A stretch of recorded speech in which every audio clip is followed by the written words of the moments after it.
رات شائع ہو رہی ہیں، بلکہ آرٹیکلز بھی لکھے جا رہے ہیں، اور اس کے بارے میں مزید تفصیل اس لیے بتانے سے گریز کروں گا کہ خود ہمارے آج کے اسپیکر صاحب کے خطاب میں مداخلت ہو جائے گی، ورنہ سب بھی جانتے ہیں، میں بھی جانتا ہوں کہ کیا کچھ ہو رہا ہے اور کس قدر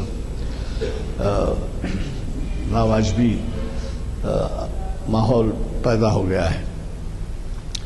حضرات، جناب اقبال احمد انجینئر صاحب آپ کے لیے نئے نہیں ہیں، انہوں نے بے شمار خطابات سے ہمیں نوازا ہے۔ اس کا بھی آپ کو علم ہے کہ وہ ہمیشہ ایسے عنوانات ہوتے ہیں جو پس منظر میں جو حالات ہوتے ہیں اس کے لحاظ سے، اور ہماری پالیسی یہ ہے کہ ہم مقرر صاحب پر ہی عنوان کا انتخاب چھوڑ دیتے ہیں، ان کے لیے وہ جو کچھ تجویز کرتے ہیں ہم اسی کو موضوع بنا دیتے ہیں یہاں پر۔ بہرحال آپ حضرات کا تعاون ہے، یہ ہر سال 45 لیکچر ہوتے ہیں، جس میں آج 672واں لیکچر ہے، تو اب اس سے آپ اندازہ لگا سکتے ہیں کہ صرف 450 لیکچر پہ 10 سال ہو گئے، اور یہ تو 672واں ہے، تو اس طرح سے تقریباً 15 سال سے یہ لیکچر چل رہے ہیں۔ آج کا یہ لیکچر جامع مسجد عالیہ گن فاؤنڈری کے کانفرنس ہال میں منعقد ہو رہا ہے بعد نماز عصر حسب معمول، اور جو یہاں پر محافل ہوتی ہیں وہ 3 محافل ہیں: تاریخ اسلام، شریعت انفارمیشن سروس، اور محفل اقبال شناسی۔ بہرحال آپ کے تعاون کی وجہ سے ہمیں آج یہ سلسلہ جاری رکھنے کا موقع مل رہا ہے۔ مجھے قوی توقع ہے کہ آپ جاتے ہوئے اپنے اعلامیے لیتے ہوئے جائیں گے جن کے ہاتھ میں لگے ہیں، اور کوشش کریں گے کہ زیادہ سے زیادہ حضرات اس سے استفادہ کریں۔ آپ کو پتہ ہے کہ ہمارے قدردانوں نے یہ ویب سائٹ کا انتظام کیا ہے، جس کی وجہ سے محافل دنیا بھر میں دیکھے جاتے ہیں، اور وہاں سے رد بھی ہوتا ہے۔ بعض وقت نہیں بھی دیکھ پاتے وہ فون کر کے پوچھتے ہیں، اور جب حیدرآباد آتے ہیں تو ضرور ایک نہ ایک محفل میں ضرور شریک ہوتے ہیں۔ بہرحال ویب سائٹ بھی نوٹ کر لیجئے، اور ہمارے اعلامیوں کے اندر بھی یہ ویب سائٹ کا ذکر ہے۔ اگر آپ یا نہ بھی آ سکے تو یا خود بھی ماحول ایسا پیدا کیجئے کہ اپنے گھروں میں یا اپنی نشستوں میں، بچوں میں، فیملیز میں بیٹھ کے یہ ویب سائٹ کے اوپر دیکھ سکیں۔ یہ آج کا اسی وقت نہیں، شام میں سمجھے اس کو ٹرانسفارم کرتے ہیں ویب سائٹ کے لیے، اور پھر ویب سائٹ پہ کل سے آپ کو اویلیبل ہو جاتا ہے۔ مجھے قوی توقع ہے کہ آپ حضرات اس سے فائدہ اٹھائیں گے، اور نہ صرف آپ فائدہ اٹھائیں گے بلکہ اپنے ارد گرد کے ماحول میں بیوی، بچوں اور دوستوں اور احباب میں بھی جو ہے ان محافل کے جو بھی ایکٹیویٹیز ہیں، جو بھی سرگرمیاں ہیں، ان کو جو ہے آپ عام کریں گے۔ جزاک اللہ۔ میں آج کے مقرر صاحب سے گزارش کرتا ہوں کہ وہ شہ نشین پر تشریف لائیں اور ہمیں مخاطب کریں۔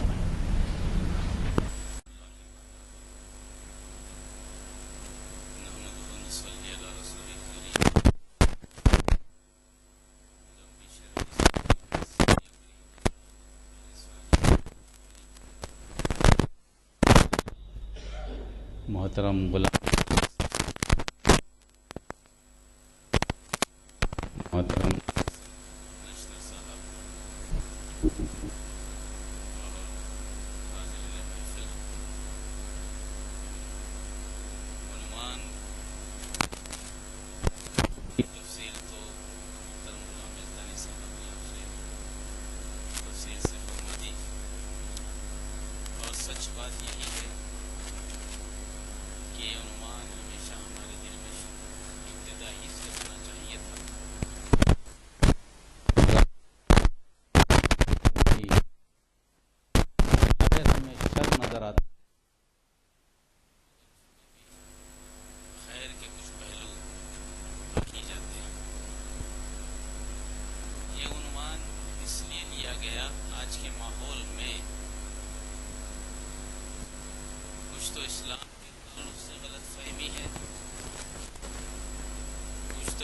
مذہب کو لے کر بھی غلط فہمی۔ اسلام کو مذہب سمجھنے کی غلطی بہت زمانے سے جاری ہے. ہم بھی اس کو مذہبی سمجھنے لگے.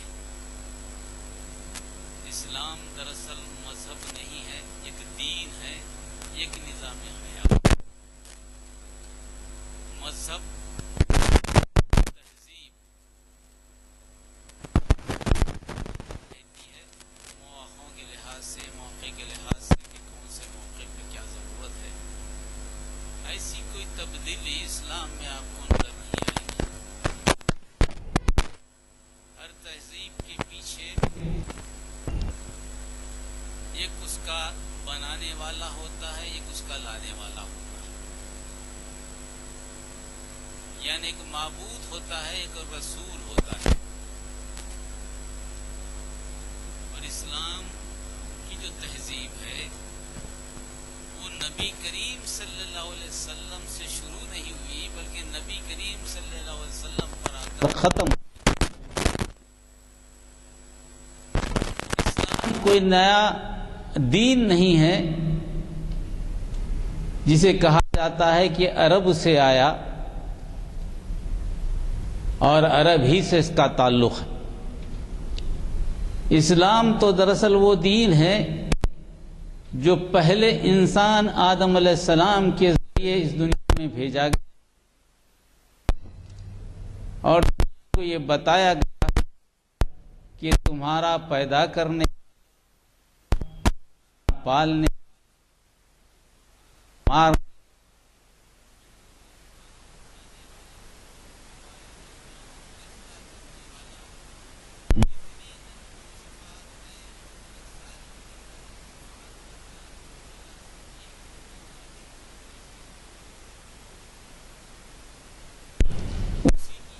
کرنا ہے. یہ پیغام ازل سے آدم علیہ السلام جو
وَلَهُ أَسْلَمَ مَنْ فِي وَالْأَرْضِ.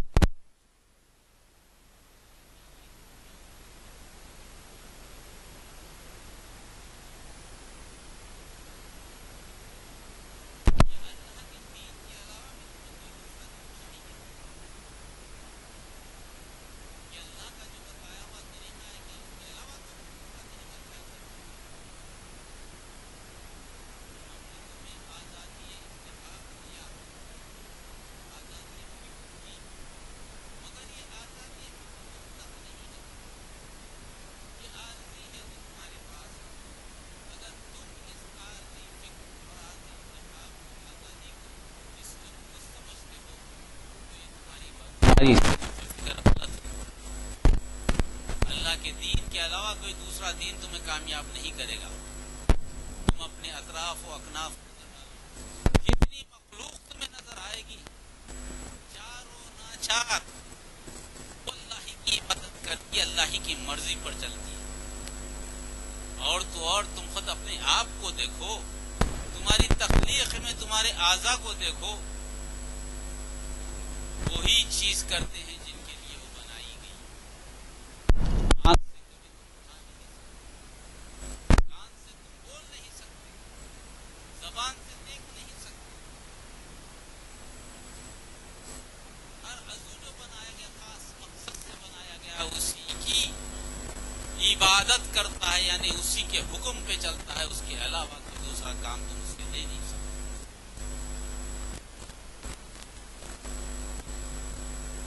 اس لیے ابتدا ہی سے بتا دیا گیا کہ تمہیں کیا کرنا ہے. جب اسلام کی بات آتی ہے لوگ یہ سمجھتے ہیں کہ عرب سے ہے, کہتے ہیں کہ گھر واپس آ جاؤ.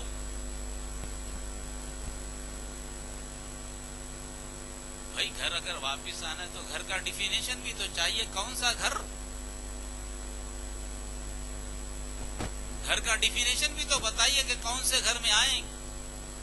آپ کا گھر کون سا ہے؟ اگر واقعی گھر واپس آنا ہے تو وہی ایک آخری گھر ہے اسلام کا, اس کے علاوہ کوئی گھر نہیں ہے.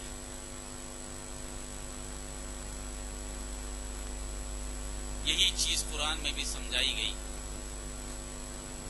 کہا گیا کہ یا ایھا الذین آمنوا آمنوا باللہ ورسولہ والکتاب الذی نزل علی رسلہ والکتاب الذی انزل من قبل.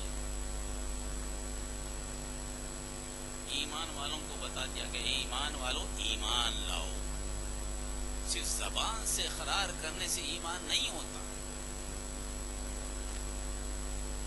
تمہارے ظاہری اعمال اور باطنی سوچ اور فکر دونوں یکساں ہونا چاہیے. قول و عمل میں تضاد اللہ کو پسند نہیں ہے. زبان سے کہہ دو لا الہ الا لا الہ الا اللہ, اور دل لا الہ الا اللہ کی طرف مطمئن نہ ہو تو یہ ایمان نہیں ہے. اپنے آپ کو بدل ڈالو, ایمان کی وہ کیفیت پیدا کرو جو ایمان چاہتا ہے. قول و عمل میں یکسانیت ہو, ظاہر و باطن یکساں ہو, قلب تمہارا مطمئن ہو. نفس کے حوالے مت کرو اپنے آپ کو, خواہشات کے حوالے مت کرو, غیظ و غضب کے حوالے مت کرو, طمع و لالچ کے حوالے مت کرو, مسالک کے جھگڑوں میں پڑو. ایمان اگر ہے تو ایمان کی ایمان مشروط ہے ان چیزوں سے. اللہ تعالیٰ یہی چاہتا ہے کہ اللہ پر ایمان ہے تو مکمل اس کے حوالے کی ہو. اس کا مطلب ہے کہ اسلام مسلمان ہو جاؤ, فرما بردار ہو جاؤ, اطاعت گزار ہو جاؤ, مطیع و فرما بردار ہو جاؤ. اللہ کے علاوہ کسی کا حکم نہ مانو, اپنے نفس کا بھی نہیں, اپنے آبا و اجداد کا بھی نہیں, کسی کا نہیں چلے گا. تو صرف اللہ کا حکم چلے گا, کسی کا نہیں چلے گا. یہ ہے دراصل ایمان. اور اس کے بعد رسول جو اللہ اور تمہارے درمیان کا واسطہ ہے. اللہ کو پہچاننے کا طریقہ اگر کہیں بتایا گیا تو رسول کے ذریعے بتایا گیا. ایک نمونے زندگی دیے گئے کہ یہ نمونے زندگی جس پر تم چلو. رسول اپنے حیات تک اس کے ساتھ جو ان کی کتاب شریعت آتی ہے وہ شریعت تمہارے درمیان باقی رہے گی. نمونے زندگی اور شریعت, اس کے علاوہ کوئی دوسرا راستہ نہیں. یہی طریقہ رہا نبی کریم صلی اللہ علیہ وسلم کا, یہی طریقہ اس سے پہلے کی کتابوں میں بھی رہا. یعنی مسلمان کا ایمان مشروط ہے قرآن مجید پر ایمان لانے سے اور ان ساری کتابوں پر ایمان لانے سے جو اس سے پہلے بھیجی گئی, سارے رسولوں پر ایمان لانے سے جو اس سے پہلے آئے. تو مطلب کیا ہوا؟ اللہ کا دین ایک ہی ہے, اللہ کا طریقہ کار ایک ہی ہے. اللہ ایک ہے، اللہ کا دین ایک ہے، اللہ کے پیغمبر ایک ہی خاندان سے ہیں، اللہ کی کتاب ایک ہی جگہ سے آئی ہے، تو اللہ کی عبادت بھی ایک ہی ہونی چاہیے۔ اللہ کا نظام حیات بھی ایک ہی ہونا چاہیے۔ ایک اللہ کے مختلف مذاہب نہیں ہو سکتے کہ اللہ کو تم سمجھتے ہو کہ زمین پر فساد برپا کر دے گا، ہر پیغمبر کو ایک نیا دین دے دے گا، ہر پیغمبر کو ایک نیا مذہب دے دے گا کہ آپ اپنی چلاتے رہو۔ ایسا نہیں ہے۔ اللہ تو بندوں سے محبت کرتا ہے، ان کے درمیان اتحاد و اتفاق چاہتا ہے۔ اسی لیے قرآن نے کہا ابتدائی میں سب لوگ ایک ہی امت تھے، ان کے پاس بشارت دینے والے آئے، ڈرانے والے آئے، کتابیں لے لے کر آئے۔ اختلاف ان میں پیدا ہوا تو کیوں پیدا ہوا؟ اس کی وجہ نبیوں کا آنا نہیں تھا، ان کی وجہ کتابوں کا آنا نہیں تھا، ان کی وجہ اللہ کا پہچان نہیں تھی، ان کی وجہ یہ تھی کہ نفس کے پجاری ہو گئے تھے۔ طاقتور کمزور کا حق مارنا چاہتا تھا، اہل علم علم کو چھپا کر اپنی عبادت کروانا چاہتا تھا، اللہ کے بجائے اپنی عبادت کروانا چاہتا تھا، اپنے آپ کو مشہور کرنا چاہتا تھا، اللہ کے مقابل خود کو کھڑا کر دیا تھا۔ یہ جو بگاڑ پیدا ہوا یہ کتابوں سے نہیں آیا، یہ آدمی کو جو آزادی دی گئی ہے، ایک مہلت دے دی گئی ہے۔ اگر اللہ چاہتا تو ان کے اس کارنامے پر جب بھی دبک لیتا، ان کو تباہ و برباد کر دیتا، مگر اللہ کا مزاج یہ نہیں ہے۔ اللہ تو ان کو مہلت دیا ہے ایک زندگی کی، اس مہلت میں انہیں اجازت ہے کہ یا تو پھر واپس آ جائے یا پھر جہنم کو جائے۔ یہ زندگی آزمائش کی زندگی ہے۔ وہ کتابیں، یہ جو کتاب نبی کریم صلی اللہ علیہ وسلم کے پاس آئی ہے، یہ اسی ہی کتابیں پیچھے بھی بھیجی گئی ہیں۔ موقع کے لحاظ سے سلیبس تھوڑا بہت سا بدلا گیا، جیسا جیسا آدمی ترقی کرتا ہے اس کو علم زیادہ دیا جاتا ہے، دنیا کو جاننے کے جیسے جیسے پہچان بڑھتی گئی آدم علیہ السلام کے بعد، ویسے ویسے علم میں اضافہ کرتا گیا، ان کی شریعتیں بدلتی گئی، مگر مقصد وہی اللہ کی فرما برداری، اس کے علاوہ کچھ نہیں۔ نبی کریم صلی اللہ علیہ وسلم کی آخری کتاب، اس کے بعد کوئی کتاب آنے والی یہی دین ہے، اور آخری دین یہی اسلام ہے۔ اور ان میں سے کسی چیز کا انکار، اللہ کا انکار، ملائکہ کا انکار جو وہی نبیوں کے پاس لاتے ہیں ان کا انکار، یا رسولوں کا انکار جو رسول آئے ہیں جن کی تعداد ہمیں معلوم نہیں ہے، مگر جو بھی آئے ہیں، جو کتابیں آئی ہیں جن کی تعداد ہم کو نہیں معلوم ہے، ان پر بھی ایمان لانا ضروری ہے۔ اگر نہ لائیں تو آپ گمراہی میں حد سے گزر جائیں گے۔ یہ دراصل اسلام کی بنیاد، اور یہ دنیا آزمائش کی جگہ ہے۔ اور ساتھ ساتھ قرآن مجید میں یہ بھی بتا دیا گیا، نبی کریم صلی اللہ علیہ وسلم کے نمونے زندگی بھی یہ بھی بتا دیا گیا، یہ جو ذمہ داری تمہیں دی جا رہی، یہ ذمہ داری کوئی پھولوں کی سیج نہیں ہے، کانٹوں کی پرخار وادی ہے، تبھی تو جا کے جنت ملے گی۔ رند کے رند رہے، ہاتھ سے جنت نہ گئی، ایسی بات تو نہیں ہے۔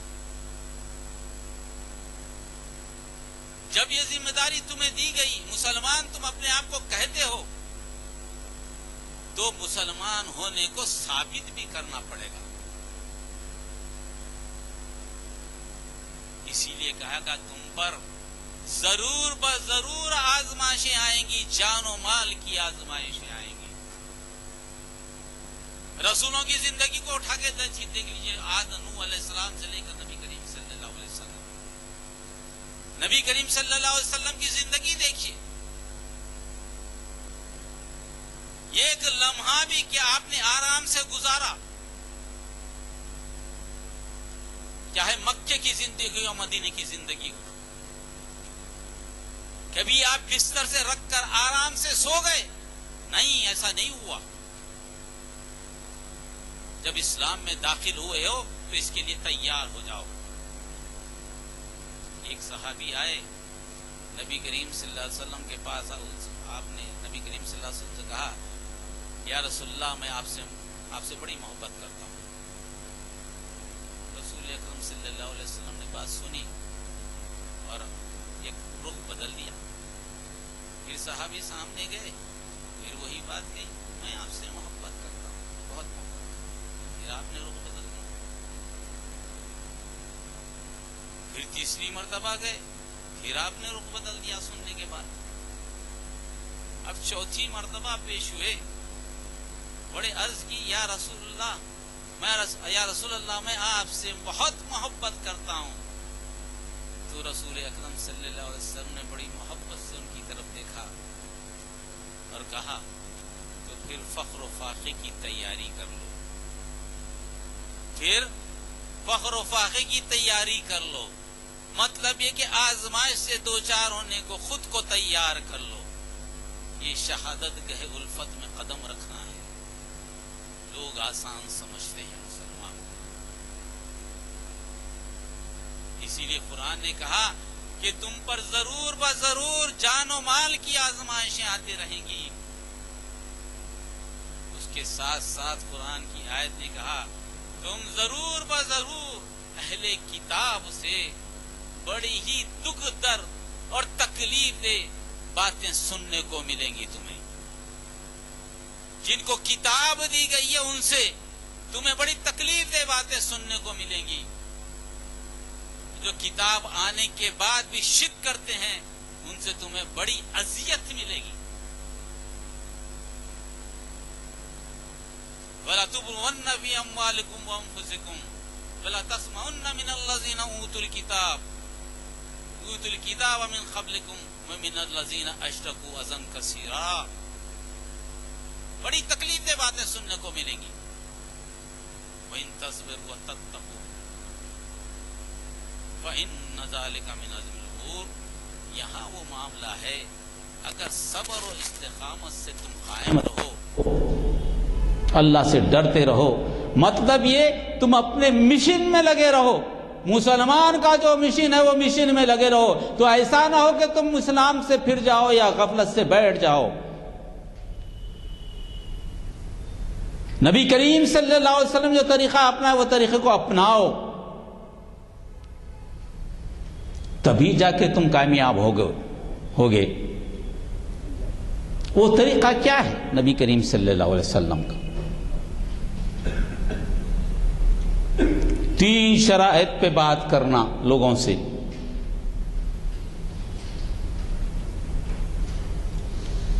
کیا ہے وہ؟ بڑی مشہور آیت ہے،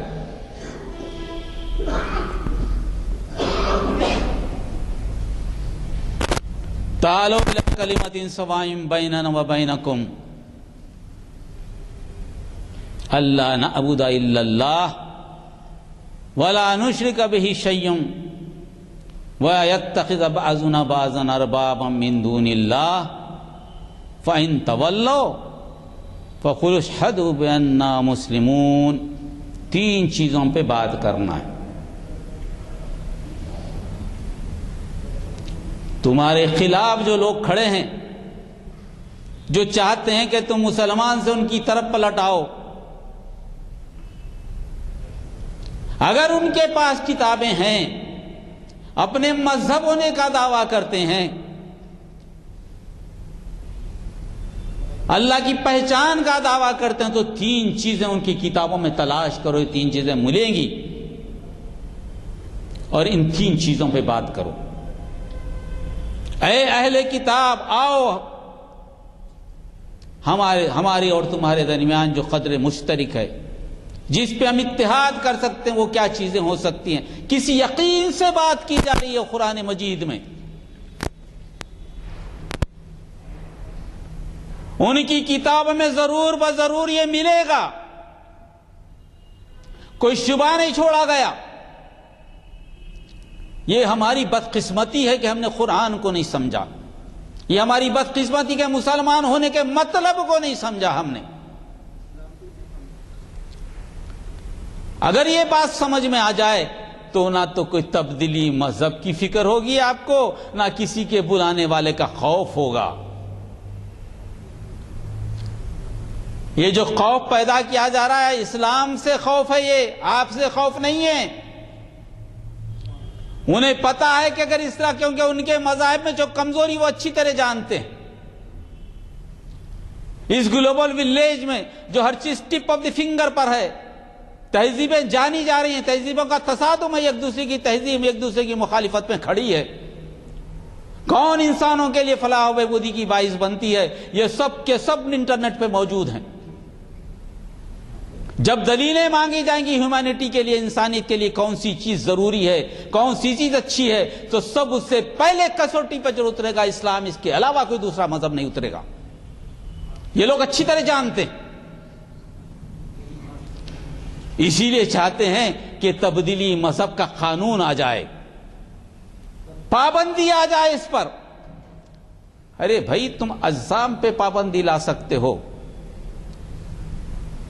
تم شریر کو گرفتار کر سکتے ہو، تم لوگوں کو مقید کر سکتے ہو، بھلا مذہب جس کا تعلق دماغ سے ہے، جس کا تعلق سوچ و فکر سے ہے، کیا اس کو مقید کر سکتے ہو؟ آج تک دنیا میں کوئی ایسا نظام نہیں آیا جو انسان کی فکر و خیال کو مقید کر لے۔ کیا بات کرتے ہو؟ کون سی بات کرتے ہو؟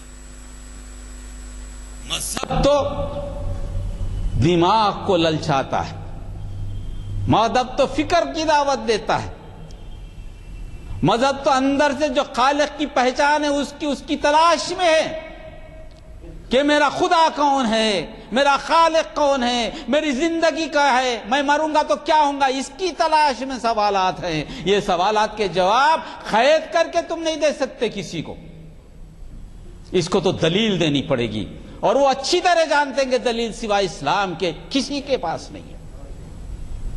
اس سے گھبرانے کی ضرورت نہیں ہے۔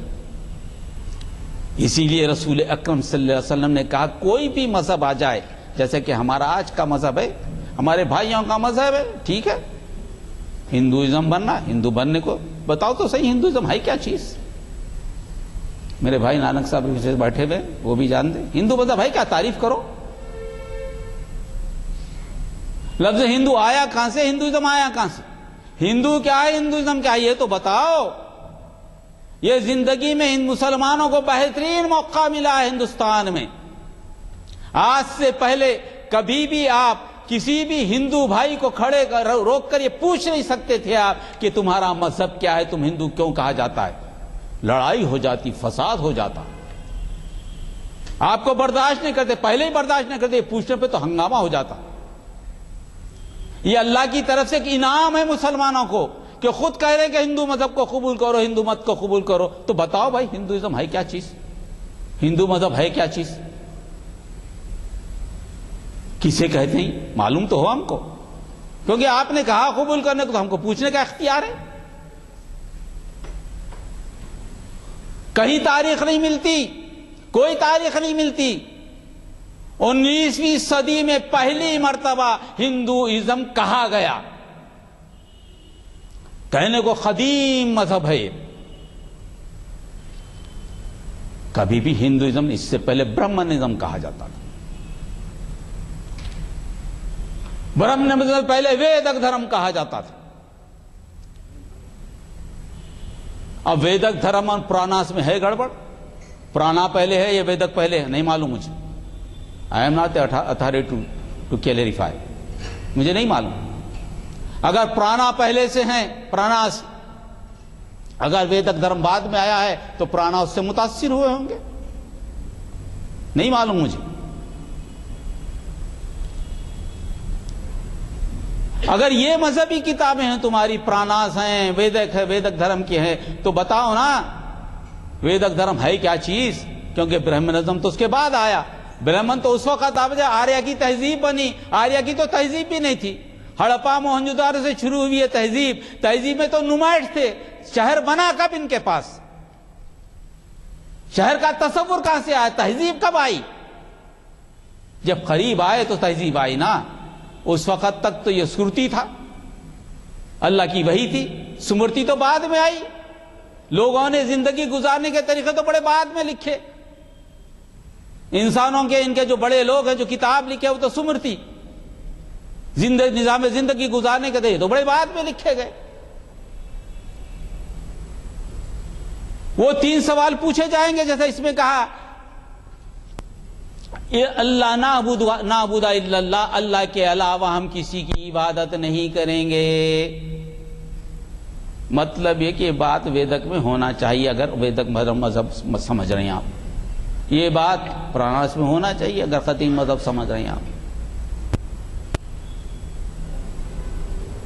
اس کے بعد ولا نشرک بہ شیئا، اس کی ذات میں کسی کو شریک نہیں کریں گے. یہ بات بھی ملنا چاہیے، یہ بات بھی ملنا چاہیے. قرآن کہہ رہا، میں نہیں کہہ رہا ہوں، قرآن کہہ رہا.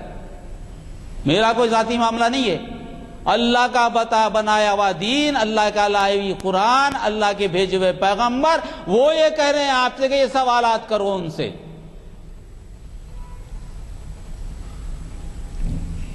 وَلَا يَتَّخِذَ بَعْضُنَا بَعْضًا أَرْبَابًا مِن دُونِ اللَّهِ، اللہ کے علاوہ کسی کو رب نہیں بنائیں گے، پالنے والا نہیں بولیں گے. یہ 3 باتیں کتابوں میں ملنی چاہیے. چاہے ویدک دھرم کے ماننے والے ہوں، چاہے پرانا کے ماننے والے ہوں، چاہے اب اتہاس کا جو معاملہ چل رہا ہے گیتا اور رامائن کا، چل گیتا کی اگر 5ویں وید کہتے ہیں تو اس میں بھی شاید ملنا چاہیے. یہ آپ کو سوالات کرنے پڑیں گے، یہ پوچھنا پڑے گا. یہ حکم ہے پوچھنے کا. جو بھی مذہب آپ سے ٹکرائے اس کو بتانا پڑے گا کہ ایشور ایک ہی ہے، خدا ایک ہی ہے، گاڈ ایک ہی ہے، اس میں کسی کو شامل نہیں کیا جا سکتا.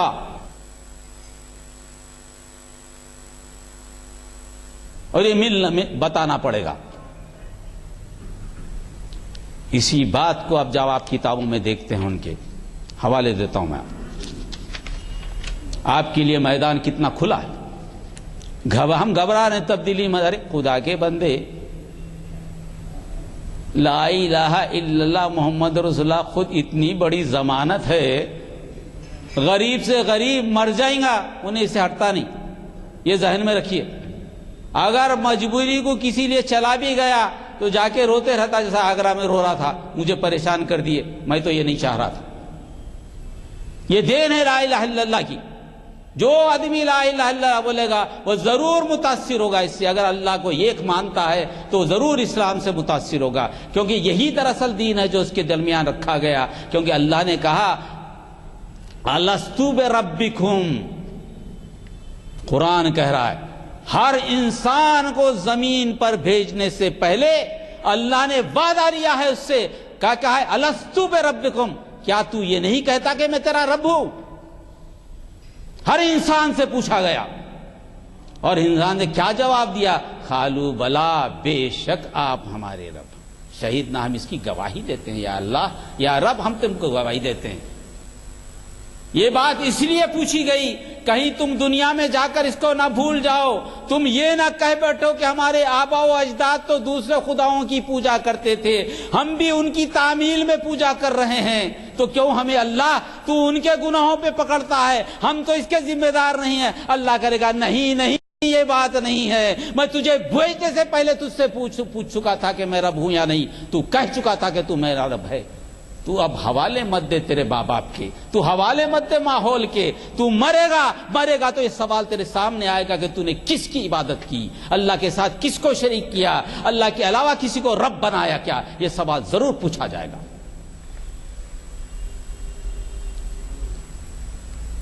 یہ دراصل انسانی زندگی کی حقیقت ہے. مسلمان کو اس کو سمجھنا چاہیے. ہمارے درمیان ہمارے مخالفین پڑھے لکھے لوگ ہیں، وہ بیچاروں کو معلوم ہی نہیں، جو سمجھا دیا گیا وہی سمجھ گئے.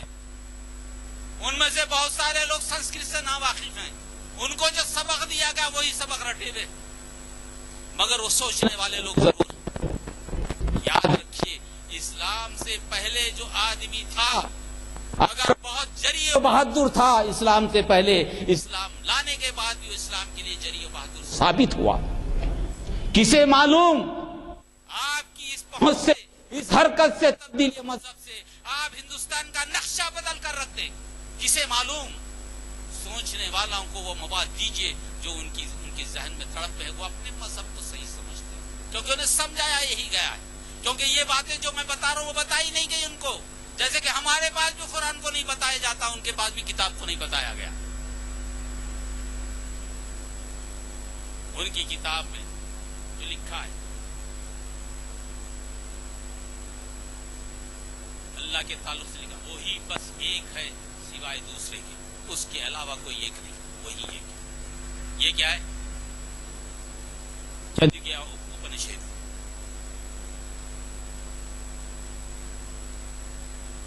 اور دوسری جگہ اس کے نہ تو والدین ہیں اور نہ کوئی مالک. اللہ کے نہ کوئی والدین ہے نہ کوئی مالک. یہ کیا ہے؟ سوار اپنشد. پہلے کے اپنشد کا نمبر ہے 6:2:1. اس جیسا کوئی نہیں. There's none like him.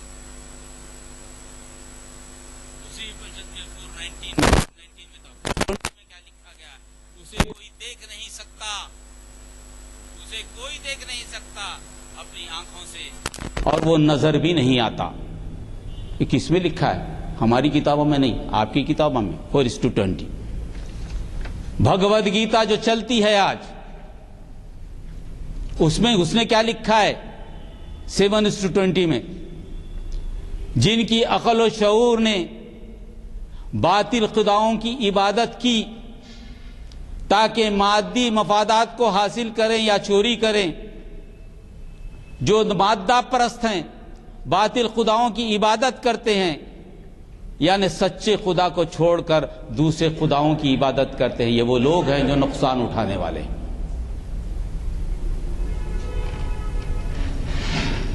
یہ وہ لوگ ہیں جو نقصان اٹھانے والے ہیں. بھگوت گیتا حوالہ 10:3 کے حوالے میں. وہ جو مجھے پیدا ہوا نہیں سمجھتا، وہ جو مجھے پیدا ہوا نہیں سمجھتا، جو سمجھتا ہے کہ میری شروعات نہیں ہے، وہ دراصل عالمین کا بڑا خدا سمجھتا ہے. وہ مجھے عالمین کا بڑا خدا سمجھتا ہے. عالمین کے بڑے خدا کی تعریف، تو خدا کی تعریف یہ کی گئی کہ وہ کبھی پیدا نہیں ہوتا، اس کی بگننگ نہیں ہے. There is no beginning, there is no end. Beginning نہیں ہے. اس کو ذرا آپ حوالے قرآن مجید سے کر کے دیکھیں. هو الاول والآخر والظاہر والباطن.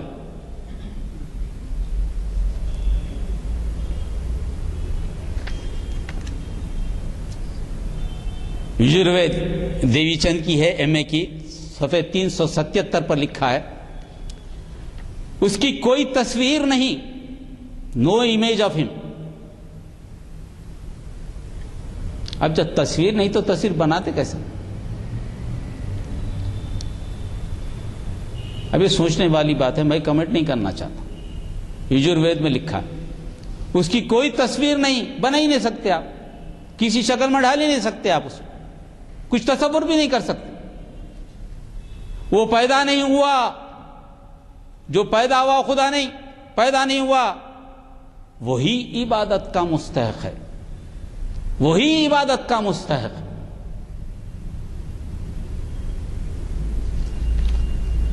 یجروید 40:8. وہ جسم نہیں رکھتا، وہ جسم نہیں رکھتا، انکارنیشن نہیں ہوتا، انہیں منیش کی شکل میں نہیں آتا، وہ جسم نہیں رکھتا. لفظ اوتار کے معنی ہندی میں، میرے محترم بیٹھے ہیں، اوتار کے معنی اتارا گیا.